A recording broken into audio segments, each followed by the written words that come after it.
with Jay Chill. Hey Jay, how's it going?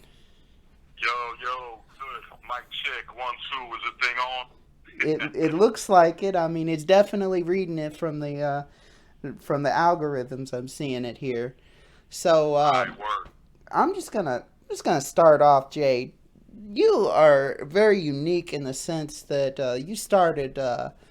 Well, you've been in this for nearly 3 decades. First of all, can you talk a little Right. bit about how you even started your career? It's kind of an interesting career path that you've taken. You've worked with about everybody in the game. Yeah. The bridges, have been built over a period of time. Started out, like I said, when I was 10 years old, coming up in the game and just loving music. You know what I mean? Growing up in the projects, my mom played a lot of diverse music. First album I ever put on, matter of fact, was Egyptian Lover. You know what I mean? All the old school funk back in the days, early 70s, 80s. Hmm. And then when I turned 18, going to junior high school, I got really more into to hip hop Now that and then was in R&B. New York, right? No, that was here in California. I was actually born and raised in a small town here, community Santa Maria, California, and Okay. that's up the coastline. That's And so, near Highway One, right? yeah, the 101 up Hmm. by between Santa Barbara, Goleta, Lompoc, and then we got the Five Cities, San Luis Obispo, and Okay. as well going up to like San Simeon, where like Hearst Castle is. So I'm like right in the middle of right here in the Cali, right up the coast. Now you kind of have a lot of deep roots into the music industry. Your mom worked at Sony, didn't she? Yeah. For years, she worked there back in the day. Early '70s. My mom had me, matter of fact, when she was 27. So Hmm. she did a lot of work for Sony in the plant.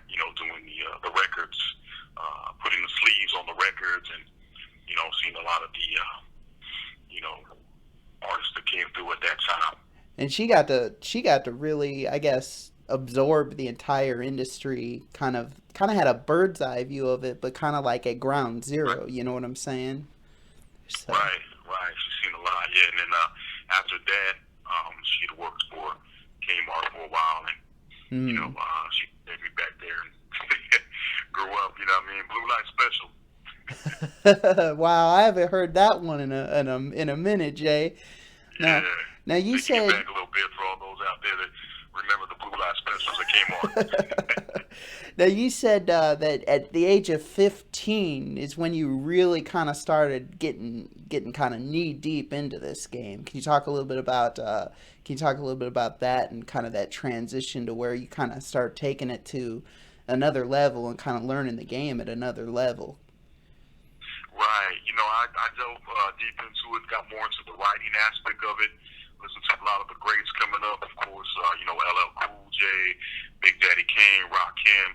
All the legends in the game, and it just really grabbed my attention. I was like, man, this is definitely what I want to do, and so I got more into the writing, and Hmm. just got creative with it, and kept going from there, and took it to another level, and just kept building bridges over time period, and really just love the music, just really took control, and it was like a different world. You know what I mean? It was kind of like a candy land. You step into a different realm. You know what I mean? Yeah, definitely. That was still back in the day when they were pressing vinyls real hard and even Yeah, pressing cassettes. vinyl.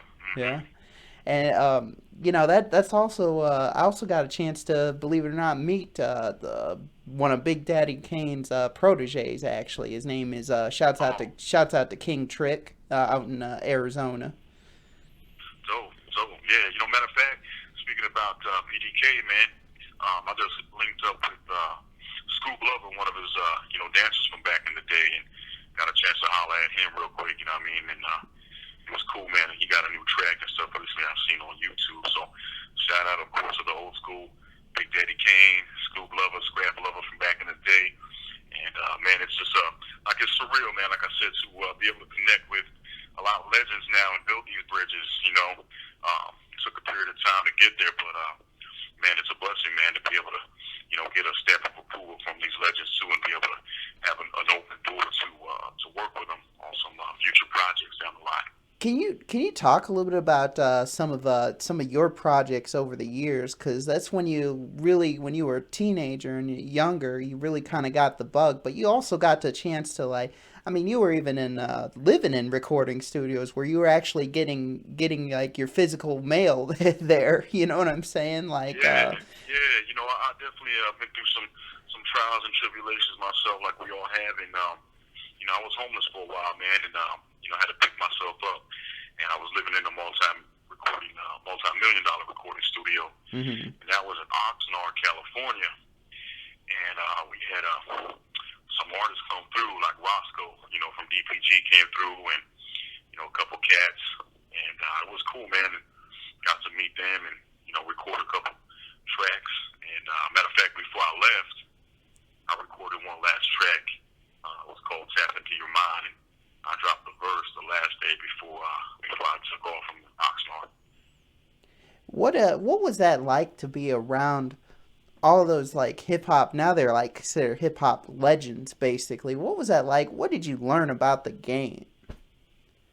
Oh man, definitely just took it to another level, man. Just got to absorb and witness what they do, and it was amazing, man. We did like a live stream to Japan, hmm and it was cool, man. Seeing a lot of fans out there, man. They roll out the red carpet for you in Japan and overseas. A lot of artists are doing it out there, man. Dubai and Japan, and from Germany, Italy, everywhere.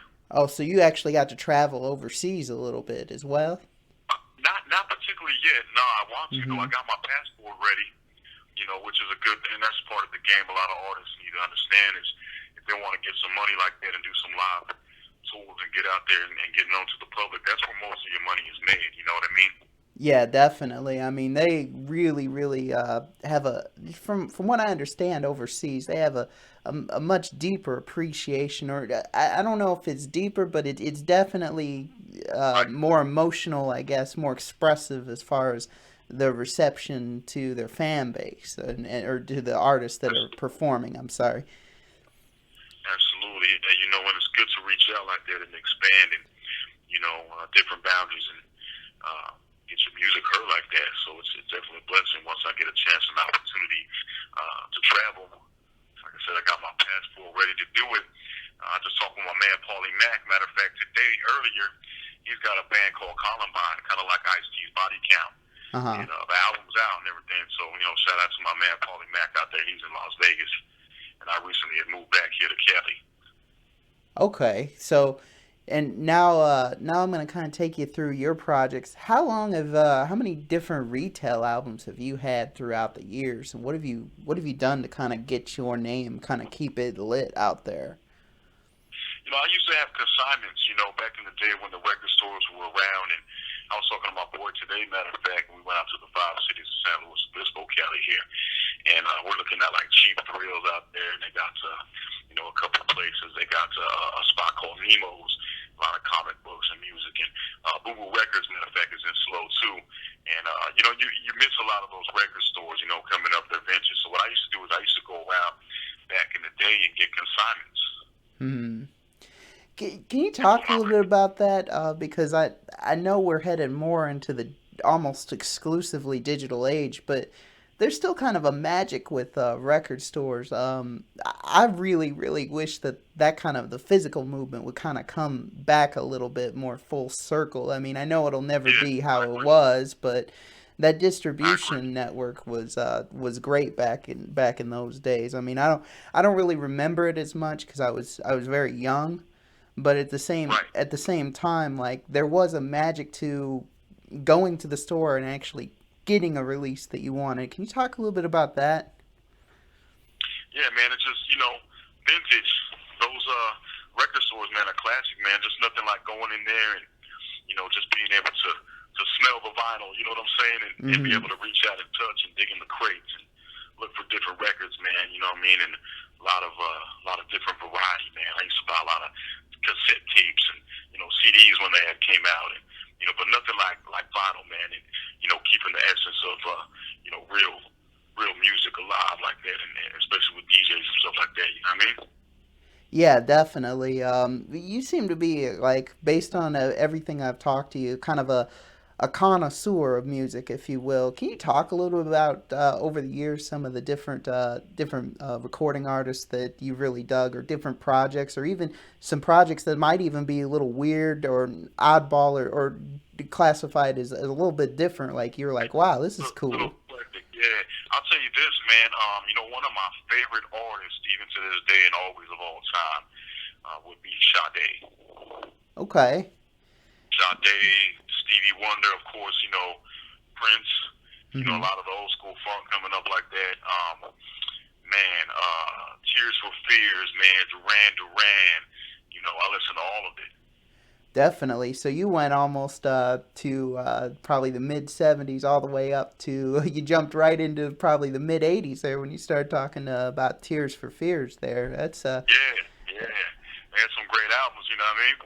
hmm definitely. I was born in '74. October 21st is my birthday. So right there, like in the essence of hip hop, which was, born and originated in the Bronx, New York. For all those heads out there that, you know, don't know the real hip hop history like that, and trying to get school to the game.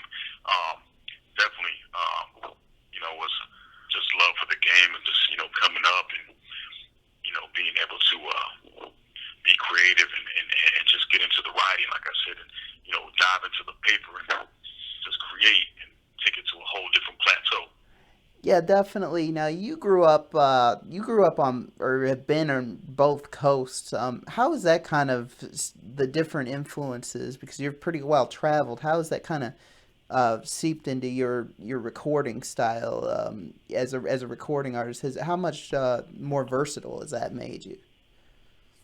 Man, it's great, man. You know what I mean? To be able just to be diversified like that as an artist, and expand. I worked on a reggae track, matter of fact, which is called Hot and Ready, and Hmm. it's kind of like my first reggae dancehall type of track that I did. I kind of experimented with it, and it came through, and it came out good. And I'm starting to get a little bit of reviews on it too as well. And it's always good to cross over like that. So, being on the West Coast, East Coast, listening to them cats out there as well.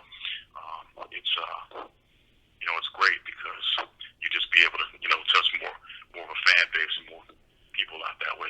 Hey, talk about that reggae record. I think you just released it. I want to say about a month ago, correct? It's been actually it was about a year ago. Okay. And yeah, like I said, it was an experiment. It was just something I was feeling and Hmm. just wanted to connect with the roots and do a little bit of patois and kind of experiment and have some fun with it as well. And it was great, man. I was just like, yo, I got to do something and kind of just take it to another level and kind of step out of the box. Even though I'm mainly a hip hop artist, I love reggae and dancehall as well. So big up to all my reggae lovers out there. What was that like to record a reggae track when you went in the studio and you're in the lab and you're trying to, I guess, kind of wrap yourself around a genre that's a little bit different or new, as far as from a standpoint from your perspective of actually recording the track. What was that kind of challenging, and what did you kind of get from kind of working with a different style? Yeah, a little bit challenging. At the same time, I was like, man, I got to do something because this is definitely what I'm feeling in my heart right now, and Hmm. want to get out there just different. Like I said, a step out of the box, but a little bit of challenge. Being my first recording of a reggae dancehall type of track, but at the same time, it was fun, and that's what music definitely is, man. So you gotta have fun with it and take it to that level for yourself as well. Yeah, definitely. And where can I get that? Where is that available? Like, if I'm a I got consumer it on looking for SoundCloud. you. Matter of fact, yeah, I got it on SoundCloud. You can download it right now at Hmm. soundcloud.com/J-CHILL, which is J Chill Hmm. Music. And people can actually download that right now. The name of the track again is called Hot and Ready. Okay. Okay, definitely. And that, so you going for more singles right now? Is that what you're kind of pushing out there? I mean, I kind of get the idea that you're kind of leading up to a retail product. Is that correct, or? Yeah, yeah, I definitely want to get some of the product out there. I got an EP. Matter of fact, it's on iTunes, and my first project was called "Welcome to the Chill Factor," and Hmm. that was more of like an EP. It wasn't a full length album, but I do have those on my SoundCloud as well that people can check out, and then I do have the iTunes.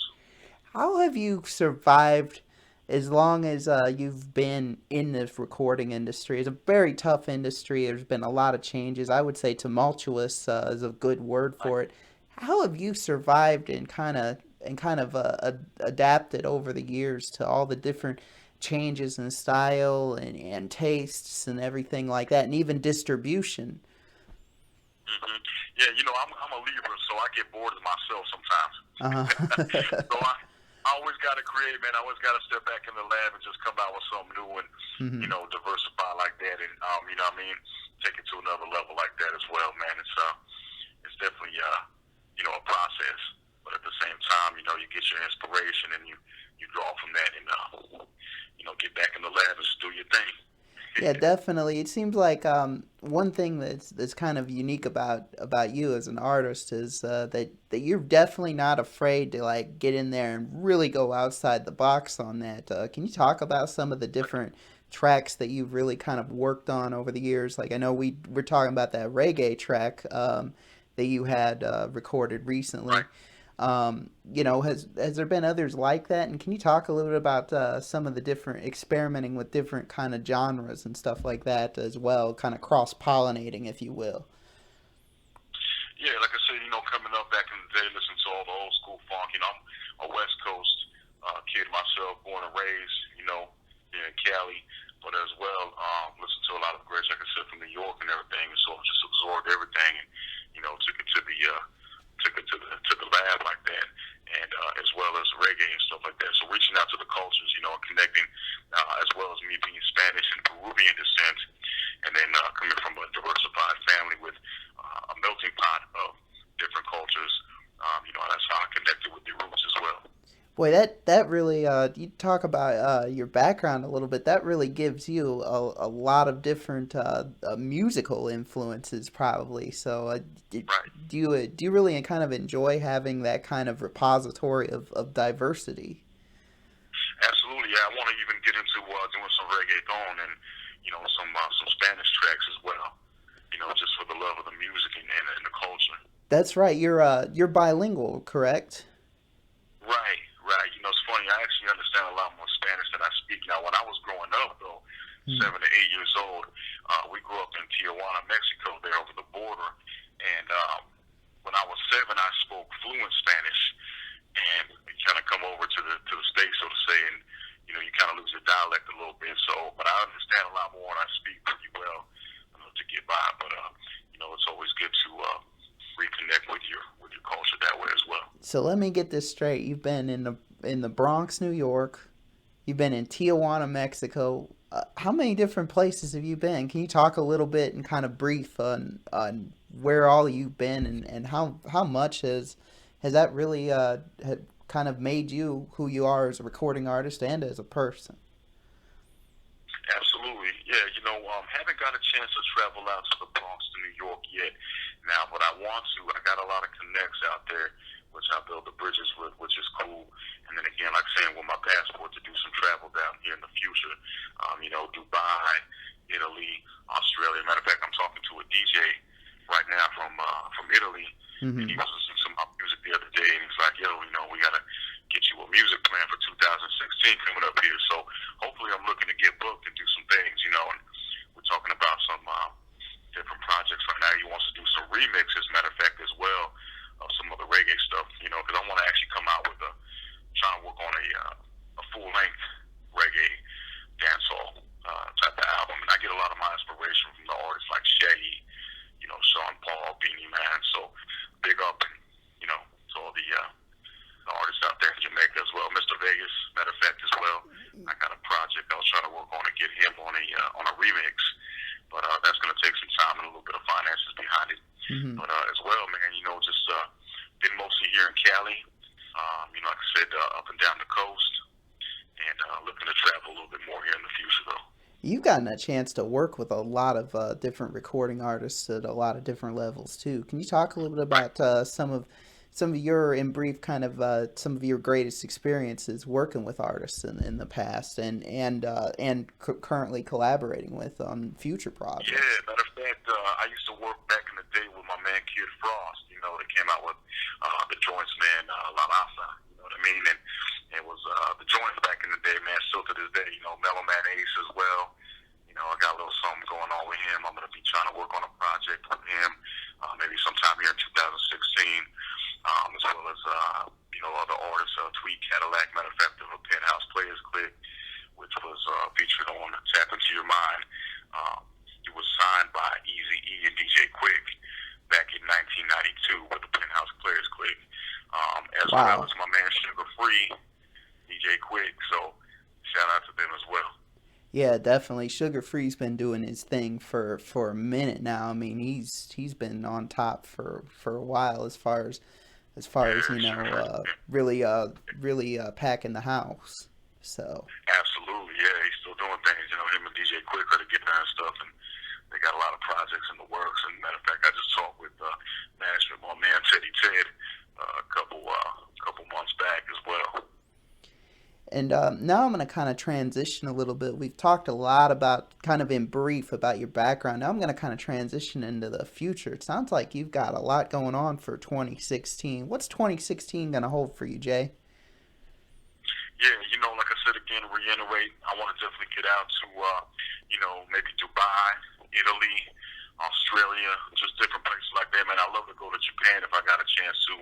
Even want to get out to the Philippines, man, and rock Manila. You know what I'm saying? Stuff like Hmm. that as well. Get back in the lab, work on some more reggae dancehall cuts. Of course, hip hop along with that, and just take it to another level, man. And bring that essence back, man. Being an old school artist and an old school head at heart. I just want to be able to keep that tradition alive in hip hop and bring back that old school boom bap feel that everybody's missing. You mentioned talking about some of that old school feel.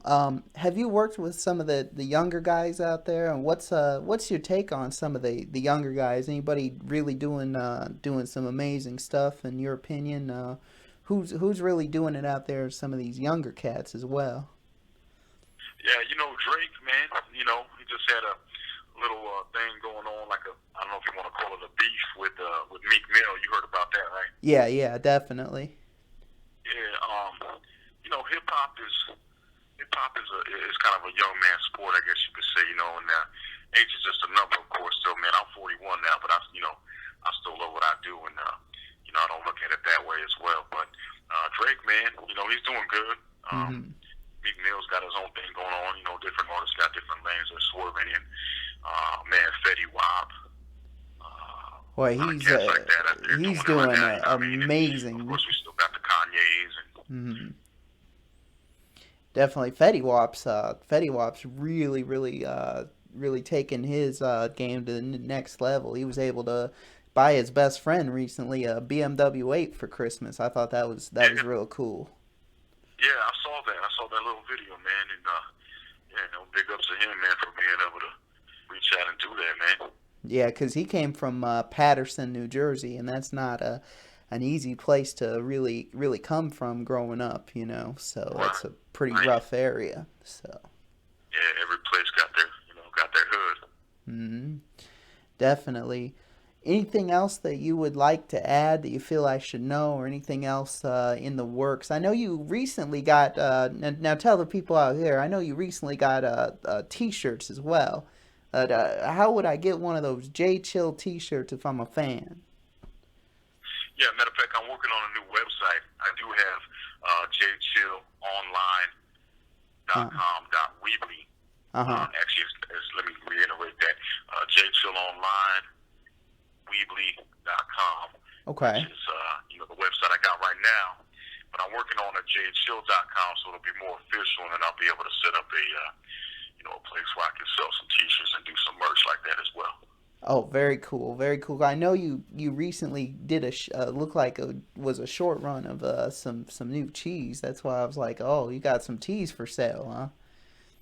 Yeah, different graphics and stuff like that. Because I'm a graphic artist and an artist. Mm. Coming up back in the day,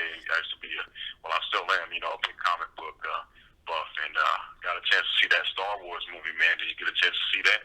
I've not actually gotten a chance to see that new Star Wars movie. Now, from what I understand, you're quite the Star Wars fan of all the trilogies.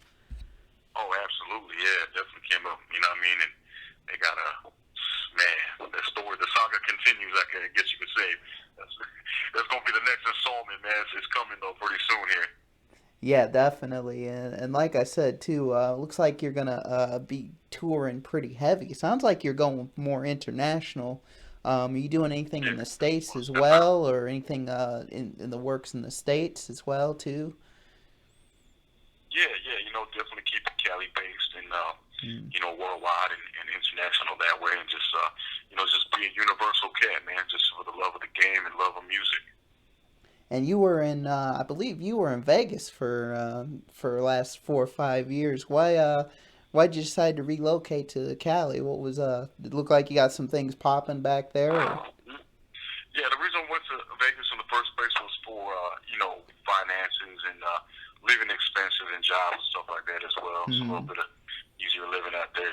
Only thing I was missing there was some grass in the ocean. A lot of I, rocks, man. I was kicking around out there for a while, and so hmm. I'm feeling a little homeless situation as well out there, and some finances got low, and then my health as well. Being 41 now, I came back to Cali because I'm going to be actually planning on getting a surgery done to help me lose some weight as well, and it'll be scheduled for Hmm. September. So definitely got to get my health back in order, and get myself right, and be able to be stage ready, and to be able to travel and stuff like that as well It for sounds different like tours. So you're gearing up for something really, really big here in 2016 and 2017 because it sounds like you're absolutely. you're really getting ready to kind of dive into those international waters. I'm sure you've been around so many well-known recording artists over the years. Like, Oh yeah. what have you learned about performing? Because performing's kind of an art, in my opinion. People that don't know, have never done it. There's like it's an art form to me. It's almost like Yeah, somebody painting on a fresh canvas. definitely, man. Gotta have the stamina for it. You know what I mean? Definitely be in physical shape, man, when you're up there on stage, and have your breathing correct as well, man. So control of the mic and control of the crowd as a real MC. You know what I mean? Definitely gotta definitely be able to rock the crowd, and be able to withstand the elements being up there. You know what I mean? What's the most that you've ever performed in front of, or the biggest crowd, and where was that? Biggest crowd, man. It will be an old school show we had in Santa Barbara, and it was featuring Lotta Shader Brown. I believe Kid Frost was there at the time, and yeah, it was cool, man. It was a car show, low rider car show, matter of fact, and it was over, man. It was like So those are the over, old school like hydraulics cars yeah, that old were school just. Lolos, old school hydraulics, Mhm. front back, hit the three wheel motion, pancake side to side, and all that. You know what I mean? Yeah, definitely, definitely. I've seen them in plenty of videos. I haven't seen too many of them, actually in person, to be real honest with you. But I've seen them especially in the old videos from the early Yeah. '90s, especially. Eazy-E loved to rock that stuff back in the day. Oh yeah, matter of fact, we did a show with Easy. Matter of fact, back in the day, man, my old school management was called Jam Time Entertainment, Uh huh. and we did shows here in Cali, and like I said, Kid Frost, Easy E, and we he brought through the old school Impala. Oh I'm not wow. sure. I'm not sure if his wife Tamika Wright still has the Impala that Easy had back in the day, but it was cool, man. We got to rock the show with him and everything. Wow, you've gotten to play with so many, big names, even legends in the game. So I mean, it's just like I think now it's though I'm getting the sense just talking to you. It's your time now, to kind Yeah. of be, what I'm saying, more out there as a recording artist. Right, everybody has their time to shine, as they say, man. And God is good, man. He opens doors, man. And the more persistent you are, and the more go getter you are, man, you definitely take it to another level and open those doors. And when you got legends in the game that want to work with you and Hmm. stamp you like that approval, you walk in, and you never look back. You just keep on going. That's one thing about you that a lot of people don't realize. You've gotten a lot of cosigns from amazing recording artists that have done like amazing things and have had amazing resumes over the year. Can you talk a little bit about that? I'm not trying to get you to brag too much on yourself, but you can brag if Right. you want, you know? It's all good, man. You know, we all got our bragging rights, right? Yeah, yeah, most def. It's all good, man. But yeah, like I said, 2016, I believe too as well, man. It is my time to shine and just, for the love of the game and music again, man, take it to another level that way. But, shout out to my man Ice-T, Mm-hmm. DJ 𝐉-𝐂𝐇𝐈𝐋. I was out there in Vegas, man. I got a personal invite by 𝐉-𝐂𝐇𝐈𝐋. They had a DJ set, and it was at the Palms Hotel and Casino out that way. And that was a couple years back, and that was cool to be able to chill up there and be able to see him do his thing as well. Oh yeah, yeah, definitely. So you've probably ran into Chef was there. 50 was there too. He came through. you probably ran into Big Kaz then if you've worked with Ice-T a little bit. Big Kaz, a real cool guy. He's doing his thing now. He's more of a music executive, though he's still a recording Oh artist yeah, as well. thumbs up to Big Kaz. I haven't personally got a chance to meet him yet, Hmm. but looking forward to, man. He's definitely a legend in the game too as well. He's brilliant. I've actually gotten to meet him, and I've actually done an interview with him before. He's his Oh, mind. cool. He's a genius. So I mean, when you get a chance to meet him, definitely a genius, just real business savvy, very very business savvy recording artist. So, Yeah, absolutely. Big up to all the legends out there. Matter of fact, my man Mikey D, Mikey Destruction, mm, my man DJ Mercury. Matter of fact, DJ Mercury is working on a remix for me right now. Shout out my vocal acapellas, and he's got a little project he's working on. So I'm excited to hear what he's got for me, man. He hasn't shouted to me yet. He's been real busy with other projects, but man, patience is virtue, man. So it's a blessing to be able to, work with these cats. yeah, definitely. Anything else you'd like to say before we sign out? Oh man, just thank you for everybody rocking with your boy Jay Chill. You know what I mean? Shout out to my man Jason Blasco right here for the interview. And be on the lookout for your boy Jay Chill coming with new projects 2016. Y'all can check me out on Facebook.com/Jason J Chill Grant, as well as JChillOnline.com or Weebly.com, as well as you can check me out on the iTunes. And I appreciate everybody out there. Peace, one love, and God bless. That is one heck of a sales pitch. That's an elevator pitch right there, what you call it. You did your thing Good on job, baby. that. So this is Blasco Says. I'm on with Jay Chill, and I'm out. Word. Okay. Peace.